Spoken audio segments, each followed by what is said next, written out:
Cooking വിത്ത് രാജി എന്ന എൻ്റെ യൂട്യൂബ് ചാനലിലേക്ക് എല്ലാ പ്രിയപ്പെട്ടവർക്കും സ്വാഗതം. ഞാൻ ഇന്ന് ഉണ്ടാക്കുന്നത് ഒരു കടച്ചക്ക ഫ്രൈ ആണ്. ഒരു മീഡിയം സൈസ് കടച്ചക്ക എടുത്തിട്ടുണ്ട്. അത് നമുക്ക് ഫ്രൈ ആക്കാൻ വേണ്ടുന്ന സാധനങ്ങളാണ് ഇതൊക്കെ.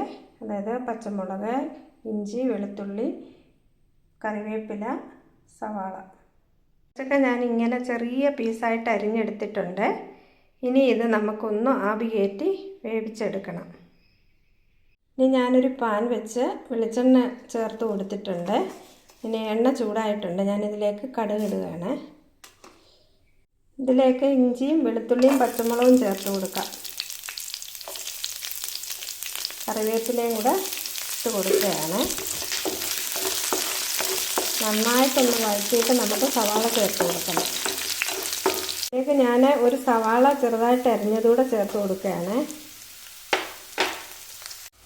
നമുക്ക് ഇഞ്ചിയും വെളുത്തുള്ളിയും പച്ചമുളക് സവാള എല്ലാം വഴണ്ടിട്ടുണ്ട്. ഇനി പൊടികൾ ചേർത്ത് കൊടുക്കാം. അതിനായിട്ടൊരു 2.5 സ്പൂൺ മുളക് പൊടിയും കായപ്പൊടിയും മല്ലിപ്പൊടി കായപ്പൊടിയൊക്കെ വളരെ കുറച്ചേ എടുത്തിട്ടുള്ളൂ. പിന്നെ മസാല ഇത്രയുണ്ട്. ഇത് നമുക്ക് ഇതിലേക്ക് ചേർത്ത് കൊടുക്കാം. ഇത് നന്നായിട്ടൊന്ന് വഴറ്റണം. ഉപ്പ് ആവശ്യത്തിന് ചേർത്ത് കൊടുക്കണം. ഞാനിപ്പോൾ കുറച്ച് ഉപ്പേ ചേർത്തിട്ടുള്ളൂ. ഇനി നോക്കിയിട്ട് ചേർത്ത് കൊടുക്കാം. പൊടികളൊന്ന് വഴണ്ട് വന്നിട്ടുണ്ട്. പൊടികളെല്ലാം കൂടെ ഒന്ന് മിക്സ് ആകാൻ വേണ്ടി നമുക്കൊരല്പം വെള്ളവും കൂടെ ചേർത്ത് കൊടുക്കാം.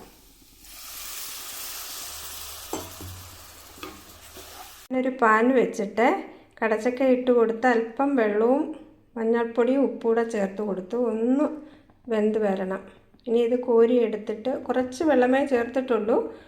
എന്നാലും ഇത് കോരി എടുത്തിട്ട് നമുക്ക് ഫ്രൈ ആക്കണം. കടച്ചക്ക ഒന്ന് വെന്തിട്ടുണ്ട്. ഒരുപാട് വെന്ത് പോകരുത്. ഇതിലെ വെള്ളമൊക്കെ ഒന്ന് വറ്റണം. അപ്പം നമുക്കിനി സ്റ്റൗ ഓഫ് ചെയ്യാം. ഇതിലേക്ക് ഞാൻ കടച്ചക്ക വേവിച്ച് വെച്ചത് ഇട്ട് കൊടുക്കുകയാണ്.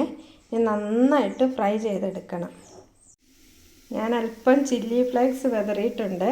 അങ്ങനെ നമ്മുടെ കടച്ചക്ക ഫ്രൈ റെഡിയായിട്ടുണ്ട്. ചൂട് ചോറിൻ്റെ കൂടെ കഴിക്കാം. എല്ലാവരും ഈ വീഡിയോ കാണണം, സപ്പോർട്ട് ചെയ്യണം.